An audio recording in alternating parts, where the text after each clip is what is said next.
His Lordship, the Chief Justice, President's Council, Honorable Prashad Dep, Honorable Minister of Justice, Talatat Korala, His Excellency, the Ambassador to the EU in Sri Lanka and the Maldives, the President of the Sri Lanka Bar Association, President's Council, Mr.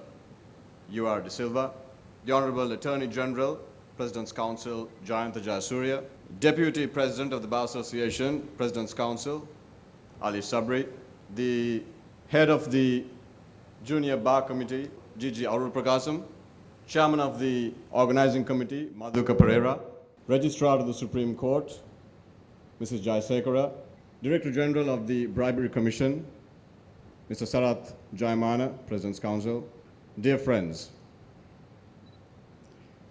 Firstly, a big thank you to the Junior Bar Committee for thinking of me, a rather peculiar choice, to speak to you this evening.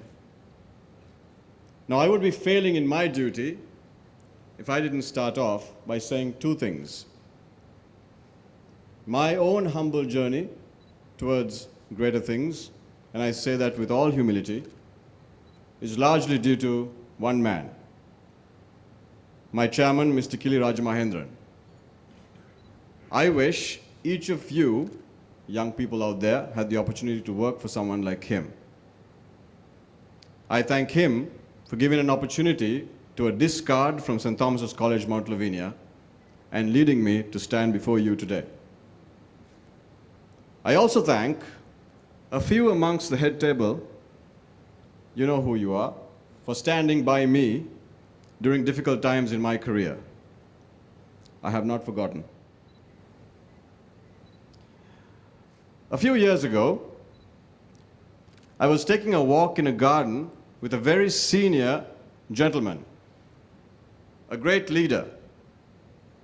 It was a lush garden, and in the corner of this garden stood a tall, handsome tree. I looked at it and I said, "Sir, look at that tree.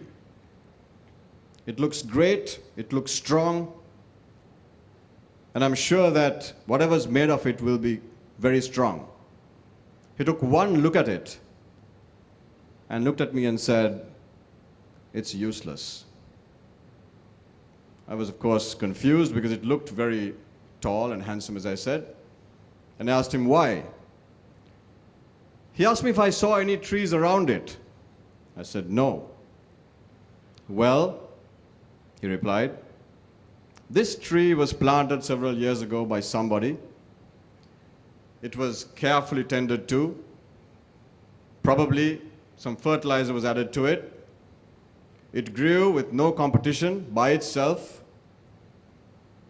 and there it stands. It is weak, and whatever is made of it will be weak.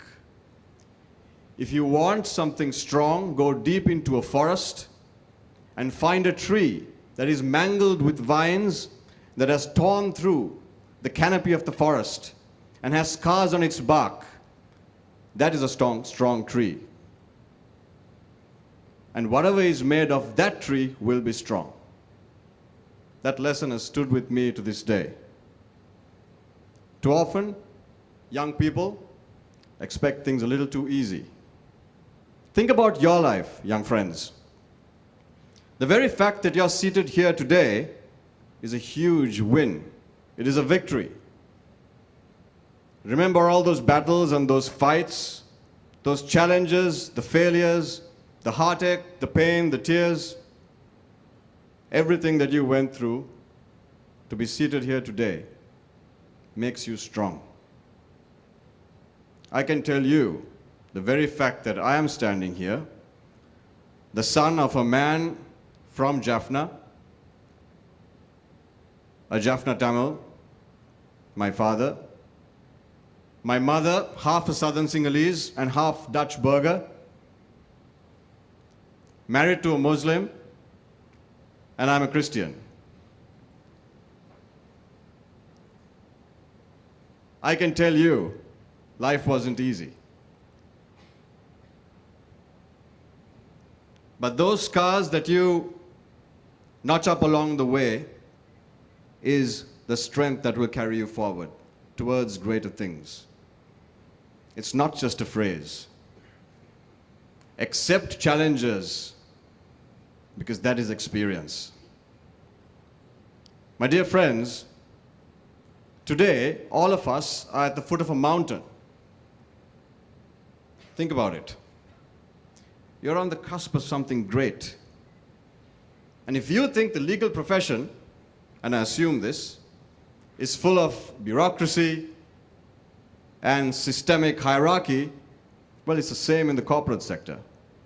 Nothing comes easy. You have to have the strength to break forward. And so you see this mountain. You have a choice. You can pitch a tent and live the rest of your life staring at this great mountain. Or you can start climbing upwards, give up halfway, and come back down. Or you can find something in you, find a reason to fight all the way to the top and see what's on the other side. And the great question that all of you will find is, how do you find that reason? Earlier this year, I was very fortunate and blessed to be on an Eisenhower Fellowship in the US. And I spent some time at the Kennedy School of Government at Harvard University. And there I met a very diminutive, slight man, Professor Hugh O'Doherty, who was at the Kennedy School. And he asked me a question. Tell me about yourself. So of course it was Harvard, and I let my ego get the better of me. So I regaled him for a good half an hour about all the great things that I've achieved and hope to achieve. He listened to me very patiently, and after that half hour he asked me again in a very, very tender and timid voice, "That's really fantastic, but what is your purpose?" I was confused, and I said, "What do you mean, sir? I just told you." He said, No. What is your purpose?" He said, "You see,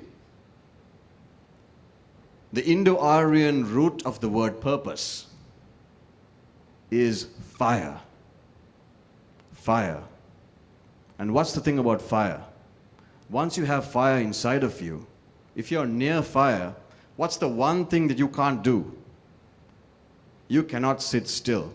You have to keep moving. Being stationary, being in one place is the beginning of the end. You must find your fire. And that fire is your purpose in life. And if you find that purpose in life, climbing that mountain will be a joy. When I was thinking about what I should share with you this evening, I thought I must share with you one of my favorite poems. It is by a very famous British poet, Kipling. It's called The Explorer. And please permit me to read 2 verses for you. The Explorer. There's no sense in going further. It's the edge of the cultivation. So they said, and I believed it. Broke my land and sowed my crop, built my barns and strung my fences in the little border station, tucked away below the foothills where the trails run out and stop, until a voice, as bad as conscience, rang interminable changes. On one everlasting whisper, day and night repeated, "Something hidden, go and find it. Go and look behind the ranges. Something lost behind the ranges, lost and waiting for you. Go."